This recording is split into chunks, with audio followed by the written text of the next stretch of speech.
റഷ്യയുടെ കാംചാക്ക തീരത്തുണ്ടായ വൻ ഭൂചലനത്തിൽ വലിയ നാശനഷ്ടങ്ങളുണ്ടായെന്നാണ് വിവരം. പിന്നാലെ റഷ്യയിലും ജപ്പാനിലും സുനാമി മുന്നറിയിപ്പ് വന്നിട്ടുണ്ട്. തീരപ്രദേശങ്ങളിൽ ആളുകളെയൊക്കെ ഒഴുകിപ്പിച്ച് ഉള്ള നടപടികൾ നടക്കുകയാണ്. ജപ്പാനിലെ ഫുകുഷിമ ആണവ നിലയം അടച്ചു എന്ന വാർത്ത കൂടി വരുമ്പോൾ പി ചേരുന്നു. Good morning P.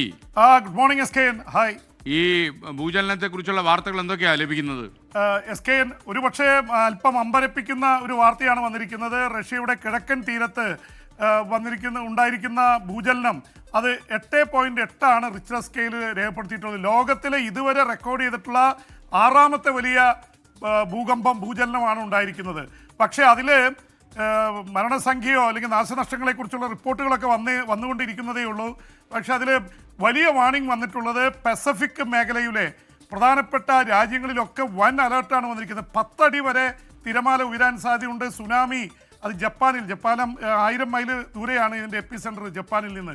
പക്ഷേ വളരെ ദൂരെയുള്ള 3000 മുതൽ 8000 വരെ മൈൽ ദൂരെയുള്ള പ്രദേശങ്ങളിൽ ഇത് ആഞ്ഞടിക്കുമെന്നാണ് പറഞ്ഞിരിക്കുന്നത്. കാരണം ആ തരത്തിലുള്ള വെള്ളത്തിൻ്റെ പുഷാണ് ഉണ്ടായിരിക്കുന്നത്. പ്രത്യേകിച്ച് അമേരിക്കയുടെ വെസ്റ്റ് കോസ്റ്റിൽ പടിഞ്ഞാറൻ ഇതിൽ ഹവായ്, ഗുവാം അടക്കമുള്ള പ്രദേശങ്ങളിൽ ഐലൻഡുകളിലൊക്കെ അത് വലിയ ടൂറിസ്റ്റ് കേന്ദ്രങ്ങളാണ്. അവിടെ 10 അടി ഉയരത്തിൽ വരെ വെള്ളം ഉയരുമെന്നാണ് പറഞ്ഞിരിക്കുന്നത്. സ്വാഭാവികമായിട്ട് അവിടുത്തെ ടൂറിസ്റ്റുകളെയൊക്കെ 3ാം നിലയിലേക്കും 4ാം നിലയിലേക്കൊക്കെ മാറ്റിയിട്ടുണ്ട്. ഒപ്പം തന്നെ ജപ്പാനിൽ പറഞ്ഞിട്ടുണ്ട് ഇക്വഡോർ, സൗത്ത് അമേരിക്ക, ലാറ്റിൻ അമേരിക്കയുടെ ഇക്വഡോർ അതിലപ്പോൾ ആ പ്രദേശത്ത് കിടക്കുന്നതിലൊക്കെ വലിയ സുനാമി ആഞ്ഞടിക്കുമെന്നാണ്. അതിപ്പോൾ അടുത്ത മണിക്കൂറുകളിൽ അപകടകരമായ രീതിയിലുണ്ടാവും. തീരദേശത്ത് ആരും പോകരുത് ഇങ്ങനെ തുടങ്ങിയിട്ടുള്ള വാണിംഗ് ഉണ്ട്. വിമാന സർവീസുകൾ ഹവായിലടക്കം പല സ്ഥലങ്ങളിലും വിമാന സർവീസുകൾ നിർത്തിവച്ചിരിക്കുന്നു, റദ്ദാക്കിയിരിക്കുന്നു.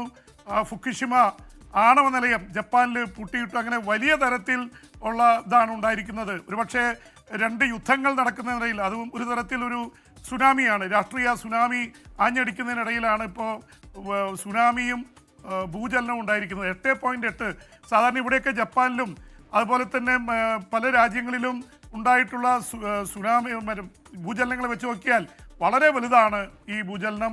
കാരണം 8ൽ മേലെ പോയാൽ സാധാരണ രീതിയിൽ ജനവാസ കേന്ദ്രങ്ങളാണെങ്കിൽ 10,000-കണക്കിന് ആൾക്കാർ മരണമടയുന്ന ഭൂചലനമാണിത്. അത്രയും തീവ്രമായിട്ടുള്ള ഭൂചലനമാണ്.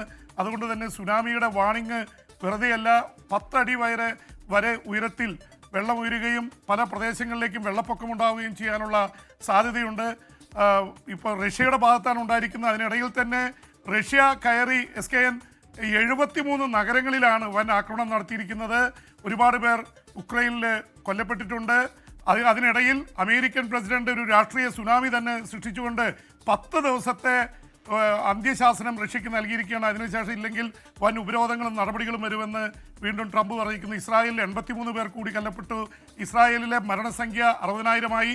അതിനിടയിൽ ഫ്രാൻസിന് പിന്നാലെ ബ്രിട്ടൻ കൂടി പാലസ്തീൻ രാഷ്ട്രമായി അംഗീകരിക്കുമെന്ന് രാഷ്ട്രീയ സ്റ്റേറ്റ്മെന്റ് നടത്തിയിരിക്കുന്നത്. ഇസ്രായേലിനും അമേരിക്കയും ഒരു രാഷ്ട്രീയ സുനാമി ആയിട്ട് ബാധിക്കുന്ന അവസ്ഥയാണ് SK. പി ജെയിംസ് വളരെ കുറച്ച് സമയമെടുത്ത് എല്ലാം കവർ ചെയ്തു. നാളെയും ഈ ഒരു പരിപാടി തുടരണം. Okay, thank you P James.